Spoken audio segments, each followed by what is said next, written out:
The aircraft responds to the evasive maneuver, but it already... April 2026, 30,000 feet above Iran. His F-15E explodes around him. Below, the Zagros Mountains, jagged, ancient, indifferent. Below that, Iranian search teams already mobilizing. He has 4 minutes to decide, survival or capture. United States Airfield 26, April 2026. 30,000 feet above hostile terrain, a flight crew moves through darkness like F-15E Strike Eagle, 4,000 pounds of thrust per engine, built to dominate the sky. On this night over this terrain, he checks the coordinates one final time, target zone ahead, everything by the book. In the mountains below him, some banks northeast, following the flight plan. Below him, the Zagros Mountains. Ancient, indifferent.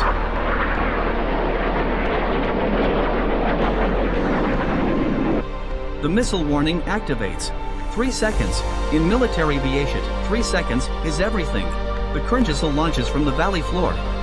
It takes approximately 8 seconds to reach his altitude. He has dying around him. He has 1 second to make the decision that will determine whether he lives or does not. The aircraft responds to the evasive maneuver, but it already...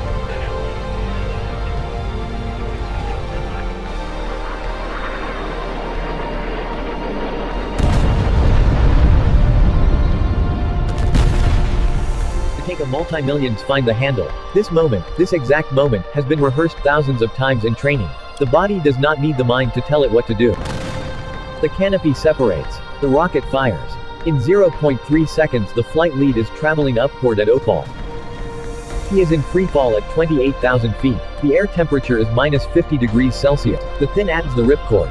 His hand finds the ripcord. At this altitude, with this airspeed he is outside the normal deployment. The parachute will deploys. The deceleration is equivalent to a car crash tow. His body absorbs it through the harness. And then hound. He descends at approximately 20 feet per second. The mountains below him are in enemy territory. His training tells him what to look for: flat ground, cover, distance from roads. His eyes find only rocks, cliffs, ridgelines.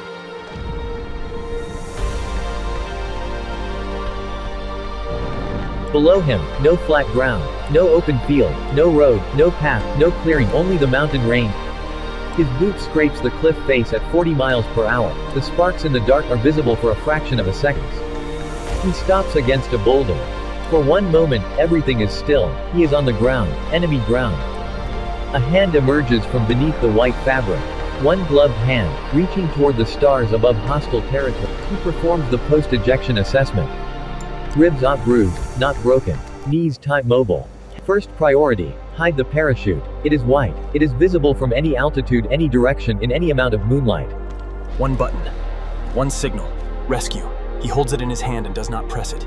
Because the signal that brings friendly helicopters. He moves northeast along the slope, staying below the ridgeline. The valley below is alive with movement he cannot see. He counts 6, 7, 8 sets of headlights in the valley below, moving fast. The enemy does not sleep and does not wait. He counts 8 vehicles, then 9, then 12. The enemy has committed a full search for. He crawls, not up, not down, across the slope, moving parallel to the search pattern he knows is coming from below. The crevice is barely large enough for his body. That is exactly what he needs. He enters feet first, working Binkins. Inside the crevice, the world compresses to the size of his body. Rock on both sides. The torchlight sweeps the ridge above him. He watches it through a gap the size of his fist, 340. He has been on the ground for 3 hours and 20 minutes. Dawn is less than 2 hours away. Up means the search concentrates in the lower zone where the aircraft came down, not where he is going. He takes inventory.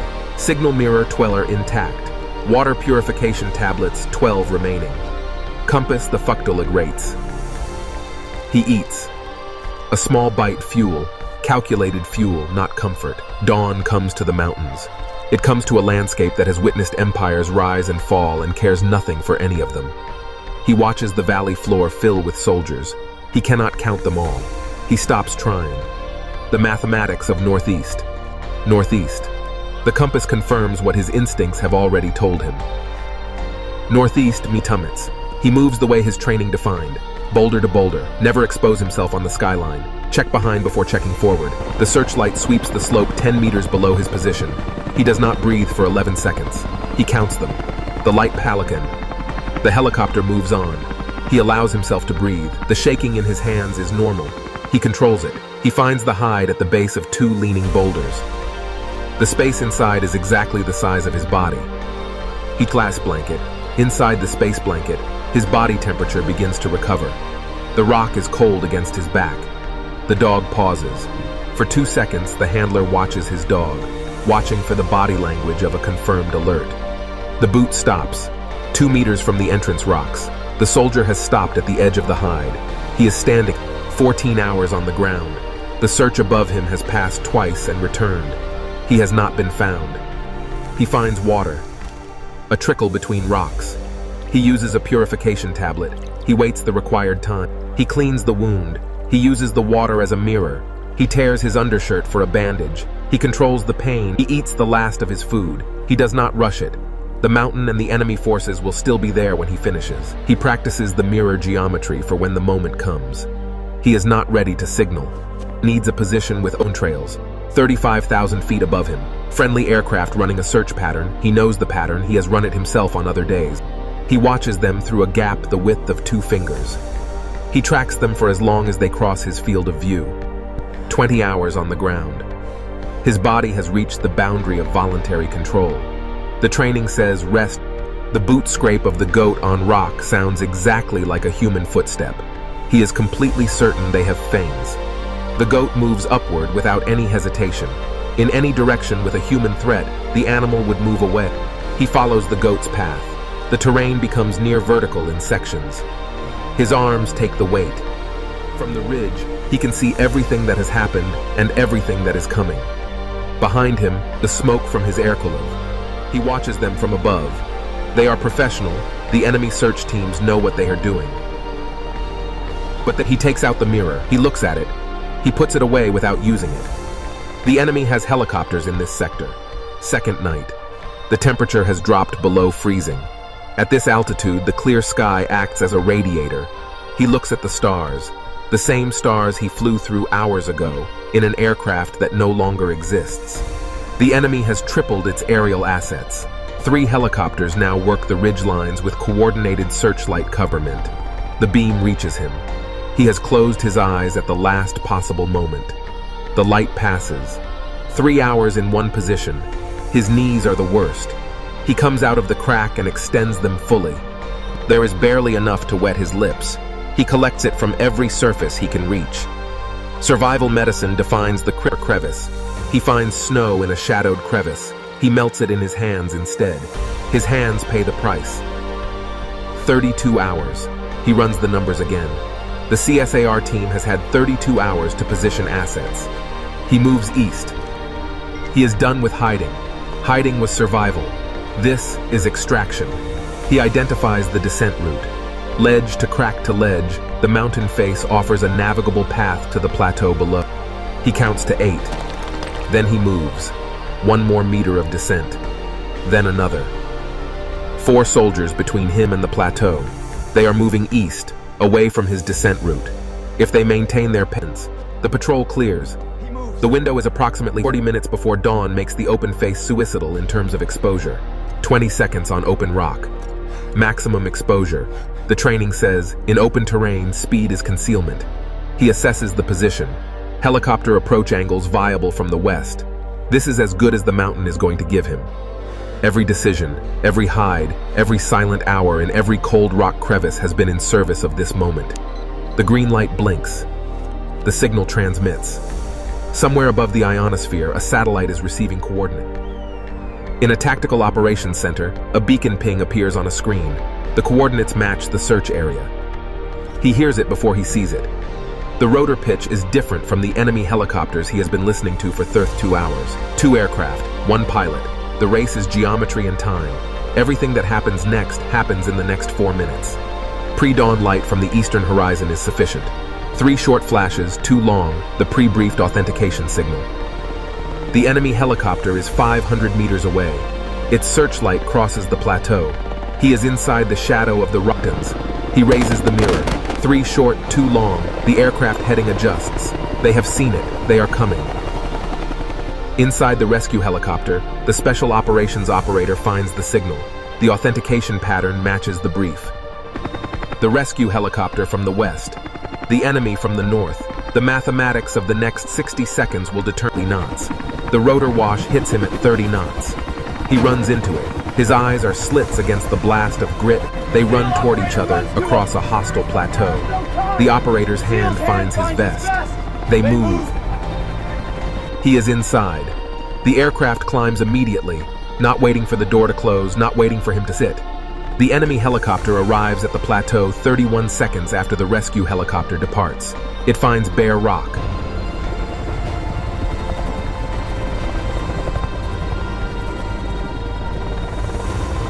Someone hands him water. He drinks without stopping. His hands shake. The first time in 33 hours he has allowed his eyes. He closes his eyes. Not in sleep, he will not sleep for some time yet, but in the first genuine rest of they recede. He looks at the mountains as they recede. They are beautiful, orange and gold as the sun begins to find their peaks. 2 fighter aircraft join the formation. They came from nowhere. They were always there, waiting. Above the valley, the medic works quickly and without comment. Blood pressure elevated, appropriate to circumstances. Pupils equal and reactive. There is a voice on the other end of the connection. He listens. He nods once. He looks at the ceiling of the aircraft. He blinks. The crew releases. Not dramatically, these are professionals. The operator's shoulders settle. Someone makes one controlled fist pump. The formation clears the last ridge line and the terrain opens below. The aircraft accelerate. He understands what that taxon. The naval vessel has been the center of the rescue effort for 33 hours. Its crew has been working continuously. The aircraft settles onto the vessel deck. The wheels touch the steel of the flight deck, friendly territory in the legal sense. He steps onto the deck. His legs find the steel and nearly do not find it. He steadies himself. He turns back. He finds the special operations operator in the group near the aircraft. They look at each other. He nods once. The hands are still. For the first time since the ejection handle, they are completely still. The doctor works on the wound. Someone brings him a phone. He holds it to his ear. He closes his eyes. He says a few words, then he listens. The sun sets. The sea reflects it. The vessel moves on. Somewhere below the deck, a man sleeps of a lament. He traces his route on the map with his finger. He narrates 33 hours and 40 minutes. When his finger traces the route, from here to here to here. The contour lines on the map show what the journey was. Eachens look like this. The mountains look like this on every morning of their existence. They looked like this before any human wool is empty. The crevice is empty. He left it, as he left every position, with minimum evidence. But one corner of the Plappelmenden here. The plateau holds the marks of what happened here. The rotor wash pattern in the dust, circular, radi out rents. On this slope turned, a scrape of boot leather on limestone, a small dark stain where his head wound components. The stream still flows. Between 2 stones at the waterline, a small piece of olive drab foil.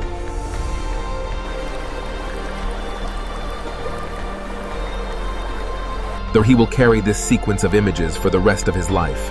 The handle, the sky, the canopy, the rock. He stands on the vessel deck and looks at the stars. The same stars he lay under in the rock crevice. The same book. He looks at his hands, he turns them over, he turns them back. These are the hands that are responsible for his life. They worked. He closes them.